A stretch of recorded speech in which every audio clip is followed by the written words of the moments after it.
Welcome everyone into the broadcast. I am Isaac Edelman, and today we are going to preview the FAU football season coming up, the 2022 to 2023 football season. And I just can't preview the season myself. We have a special guest, the one and only Kevin Fielder, who does a lot of stuff. He is the FAU site publisher for Owls 247, which is obviously part of 247 Sports. He has an AC writer for Underdog Dynasty, and he covers high school football for ERA Prep. Kevin, how are you doing, my man? Isaac, man, I'm doing well. Thanks for having me on. Yeah, of course. So I know you do a lot of stuff, but just for the sake of this podcast, let's just cover FAU's upcoming season. Obviously, they finished last year with a 5-7 record, 3-5 in the conference. But this year, I think the expectations are higher. N'Kosi Perry's returning, LeJonte Wester, and Johnny Ford. So just give me your thoughts and really what you think of this upcoming season. Yeah, I mean, I think you hit the nail on the head there, Isaac, and the fact that the expectations are so much higher this year. Coming into this year, when you return so many starters, especially on the offensive side of the ball, I think the reality is they only have to replace one or two starters on the offensive side of the ball, and that's on the offensive line at left guard and at tight end. But outside of that, this is a team that's returning their top two receivers. They're pretty much top two running back options. They're starting quarterback. This is a team that's primed to make the step up. And last season 5-7 was particularly unacceptable in the way that they finished the year. When you start the year 5-3 like they did and lose the last four games, and not exactly lose them closely, but lose them Yeah. in disappointing fashion after disappointing fashion. I think going into this year, the biggest thing for Willie Taggart and the rest of the coaching staff is finding a way to find the consistency that's just been missing under Taggart. I think that this team is a lot deeper than it's been in the past. There's been talk by the defensive coordinator, new defensive coordinator Todd Orlando, Taggart, other guys of, this is a team that they feel can go three deep at certain positions, and they can bring in the sixth or seventh guy at the wide receiver position and feel comfortable with what they're going to get. So, I think the expectations are a lot higher, and I think that this team, from top to bottom, is a team that's built to match those high expectations. These aren't unrealistic expectations that you see at some other schools, like Texas and stuff, where it's, we have to go 10-2, even if the roster isn't a 10-2 roster. This is a team that could easily win 8-9 games, especially with, the later schedule, particularly, which is really favorable for them. Yeah, and you just talked about the later schedule, but the early schedule is kind of tough. I think that Yeah. the two toughest opponents, obviously UCF and Purdue. Let's first touch on the UCF game, right? Two Florida rivals, I guess, going at it, except they don't play as often as they do, right? This is not the FAU game, but that's not good because UCF is obviously way better. But, FAU's at home. I don't think that means a lot because, UCF people will probably travel down to South Florida. But anyway, is there a chance for an upset here in Boca Raton? I think there's a chance, but the biggest thing is FAU has to find a way to match UCF. The last two times they played in 2018 and 2019, UCF just had their number. And this isn't obviously a different UCF team. This isn't the UCF teams that have Mackenzie Milton at quarterback and are coached by Scott Frost. And you're looking at this team that from top to bottom is one of the best teams, not only in the group of five, but in the in college football and in the college football landscape. But reality is FAU has not sort of played at the level of UCF, when they've played. And last game in particular, I think it was like 48-14 or something crazy like that. Just a scoreline that isn't predictive of success for if you're an FAU fan. But I think that there is a chance for an upset. You look at this UCF team of, having to replace the starting quarterback, and they obviously named John Reese Plumlee a starter, but this isn't, I think, the same UCF team that we've seen in past years where it's top to bottom, NFL guys after NFL guys. But the reality is FAU has got to find a way to match them consistently. I think there may be moments where FAU is at the same level as them, but in a game like that, the home game might matter, but UCF fans travel particularly well, and Exactly. it's only a 2 or 3 hour drive, so it's not like Yeah. it's enough where it's like the big advantage, but there may be a slight advantage there. But really, I think FAU just has to start off well in a game like that, and if they can do that, this is certainly a game that they can win. But as of right now, August 24th, I don't believe that they'll win that game. Yeah. And you know what? If they win that game, they'll have good momentum going into the next game. Literally, the next game is against a Big Ten opponent. I guess that's their big out of conference opponent, Purdue. I mean, they're not a ranked team, but they're in a Power Five conference and they're definitely more talented than FAU. This is a hypothetical, right? Let's say FAU beats UCF. They have a lot of confidence heading into the Purdue game. Any hope there? I think that, in the past, FAU has always not been afraid to go travel to these big time schools and play them. You look at past years, they played Ohio State, they played Yeah. Oklahoma. Those games haven't been favorable to them. They've sort of walked in and gotten beat 56-3, take the money and go home and try again against a more favorable opponent. I feel like overall, this is their best chance of winning a Power 5 game. And FAU in particular has not won a Power 5 game since 2007 when they beat Minnesota. Mm. So, I think that there is a chance that they can win this game. You look at this Purdue team, and I'm not going to sit here and try to act like I'm the biggest expert on Purdue football, but, they have a quarterback who is particularly a very interesting prospect in O'Connell, who I think a lot of Purdue fans really like. And he's a guy who has gotten this all Big Ten praise, but they still have to find a replacement for their best wide receiver in David Bell, who's now with the Cleveland Browns. Uh, you know, I think that there's a chance FAU wins this game, and it's going to be particularly interesting to see how it happens.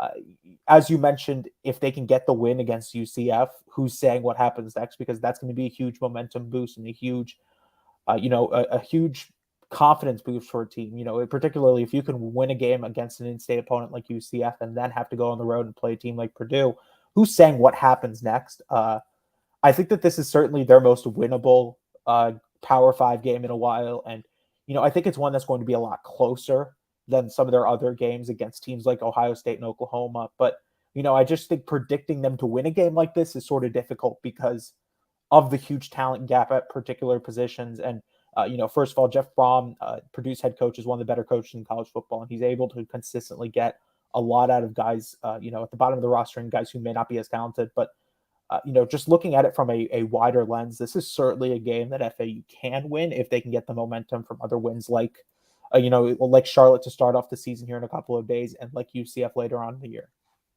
Yeah, definitely. And I know you talked about gaps at certain positions. I mean, the quarterback position for FAU is really solid. I mean, I know N'Kosi Perry was a backup quarterback for the Canes, but he did start a few games and he really performed.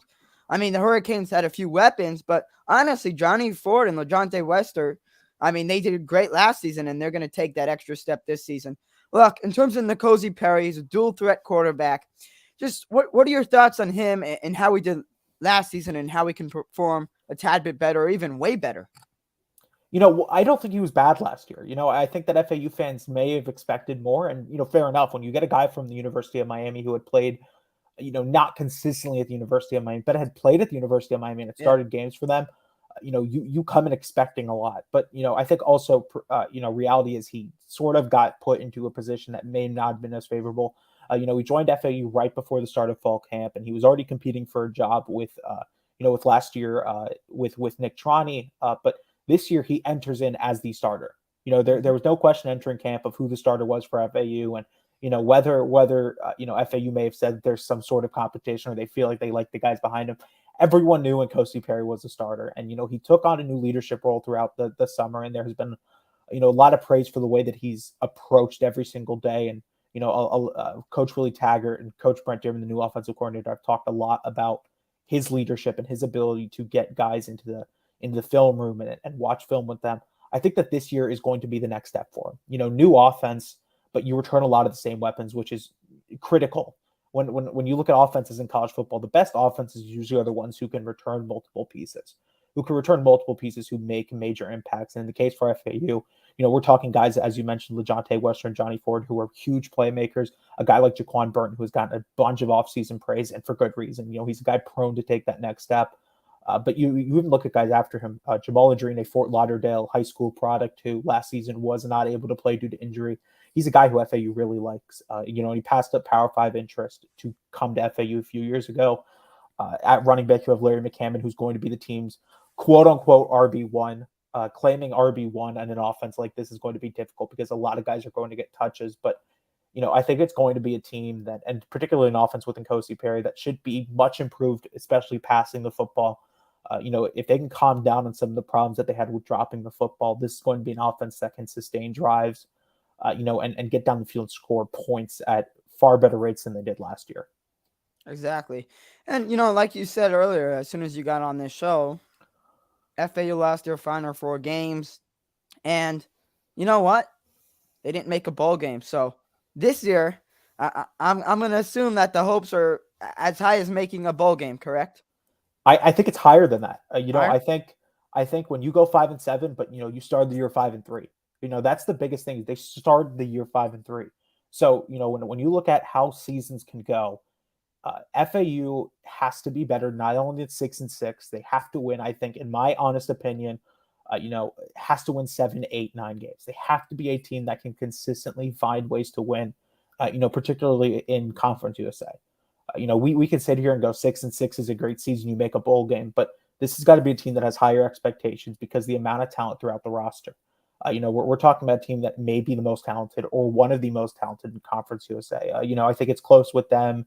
UTSA, UAB, even like Western Kentucky, despite them losing a bunch of talent. But this is a team that is at the upper echelon of talent in Conference USA, and it's more than just 6-6. I think you ask any fan, the reality is going to be they want 8 wins, they want 9 wins, they want to be competing to make the conference championship game, and FAU should have the pieces to do so if they can find consistency, as I mentioned before, and not drop those games that they did last year with just crucial mistakes throughout the year. Yep, absolutely.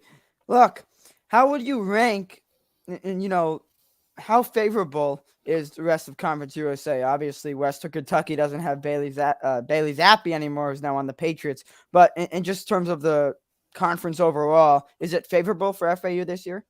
Yeah, I think Conference USA is particularly divided into multiple tiers. You have your top tier, which is UTSA, who won the conference championship last year.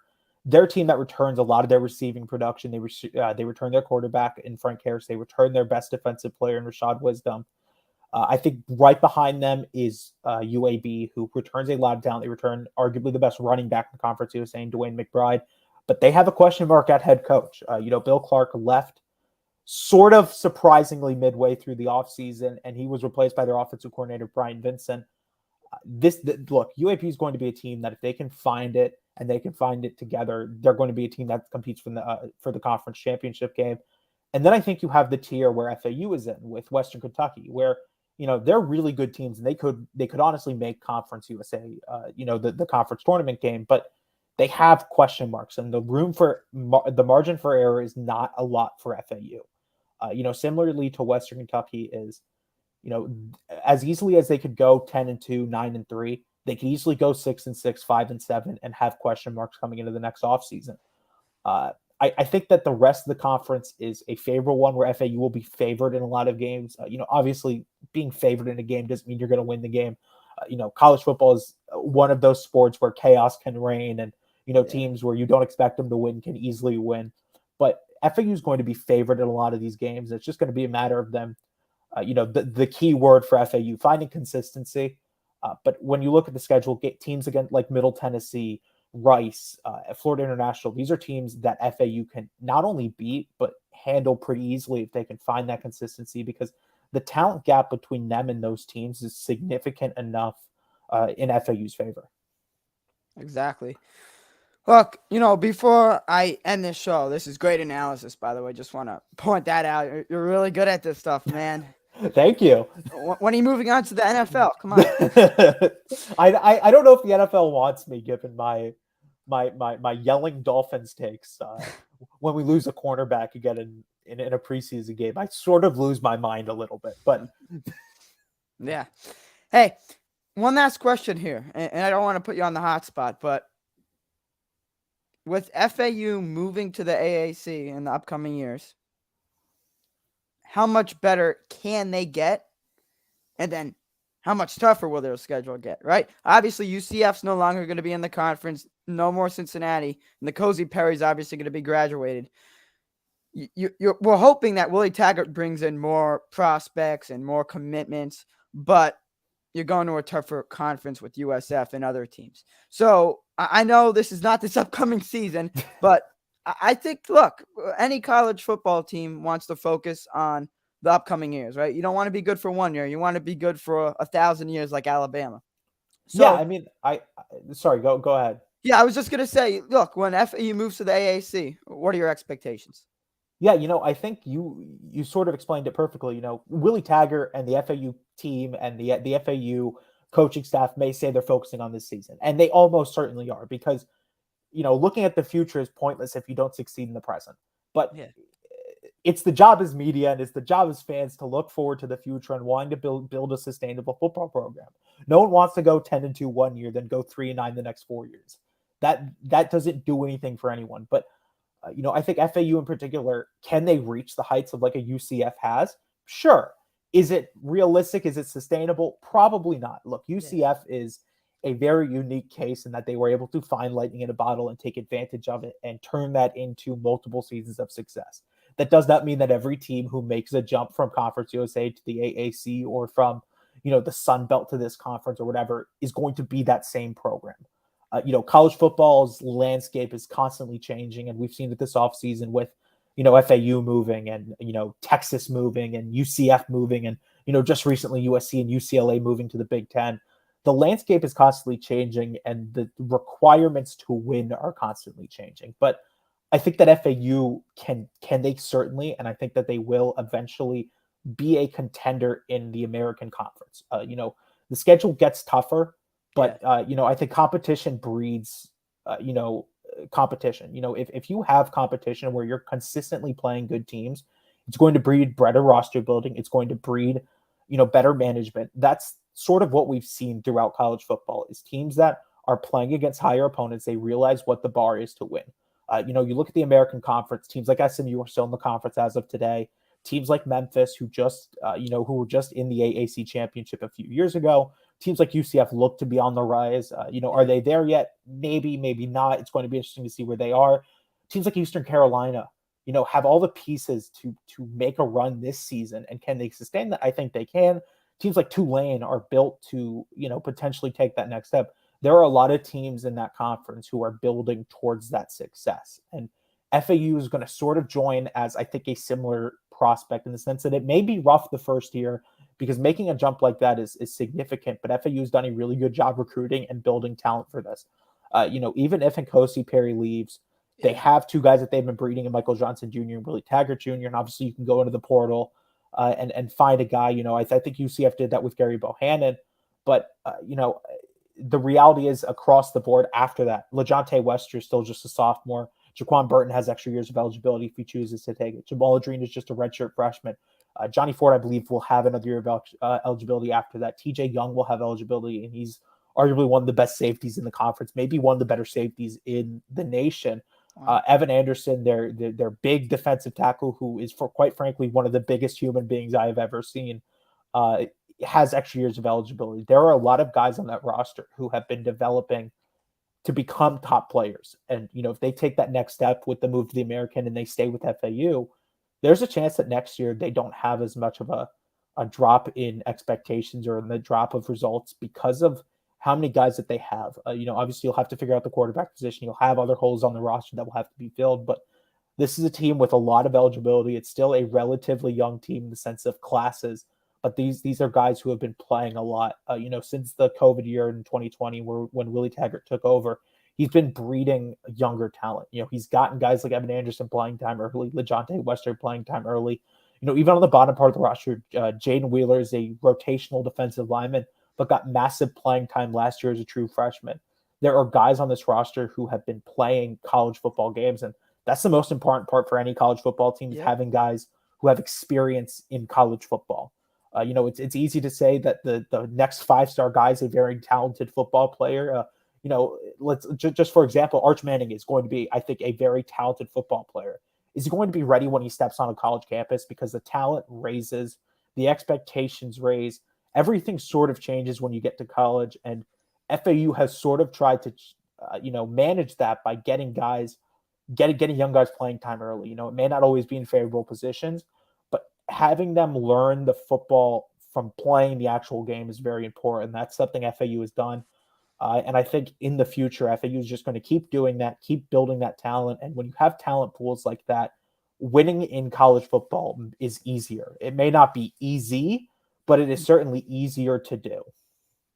Absolutely. Well, to say the least, FAU is going to have an interesting season, but that's a good thing, right? Yeah. This is not the bad type of interesting. This is the good type of interesting. And it all starts this Saturday.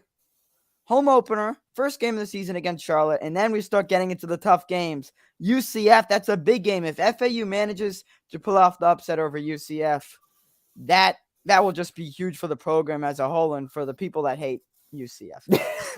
and again, Purdue Not the me. next It's week. not me, but some people, according to my Twitter mentions, may think I hate UCF. I don't hate UCF, guys. Let's be clear. Well, some teams in Florida do, to say the least. Yeah, I think that's fair.